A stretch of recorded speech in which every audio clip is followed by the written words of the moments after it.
Hello, my name is Milo Boyd. I'm a travel reporter of The Mirror, and today I'm going to try and explain what is going on at UK's airports.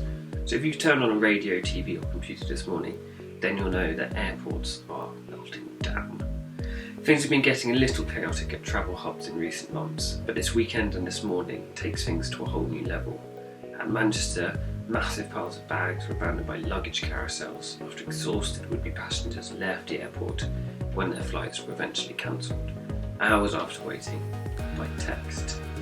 In Dublin, travellers took to yodeling and singing this morning to pass the time in huge queues which stretched out of the terminal and down the taxi line. 1,000 customers missed their flights due to the massive waits. And at Stansted Airport, passengers were forced to sleep overnight on the floor due to the wave of cancellations. Things are not much better in the West Country either, where some travellers arrived at Bristol Airport for their flights over 5 hours early, only to be greeted by vast, snaking queues outside the airport terminal at 5 AM. The sad stories of people missing their holidays, many after years of waiting due to COVID, are countless.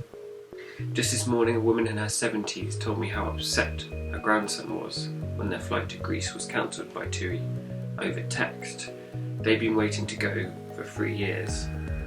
I also spoke to a mum of 2 whose kids were gutted when their first ever holiday abroad was cancelled after a long day at Bristol Airport. The questions to answer are: why is this happening, and how long is it likely to last? The main answer to the first question is COVID.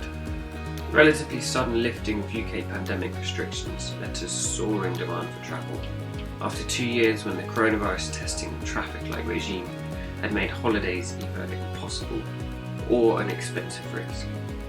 Aviation staff are not immune to the virus, which has caused and is still causing absences across the industry. After a 2-year period of awful profits, during which many staff left the industry, airports are struggling to recruit experienced workers quickly enough to deal with the current spike in demand. These are problems made worse by worried passengers turning up 5 hours before their flights. BA has cancelled 10% of its scheduled flights from March to October in an attempt to smooth over the cracks. Easyjet has grounded more than 20 flights every day for the next 2 weeks for similar reasons. As for how long all of this will last, very difficult to say. Manchester Airport has recently gone on a huge recruitment drive backed by the City's Council to try and sort out issues. It doesn't seem to have had a great impact yet, however. In the best case scenario, new airline and airport staff help steady the ship and services return to normal by the end of the summer. Perhaps more likely is a situation in which experienced but exhausted workers, fed up of having to cancel people's holidays and deal with frustrated passengers, leave the industry, making the shortage of staff skilled enough to sort out this chaos even worse.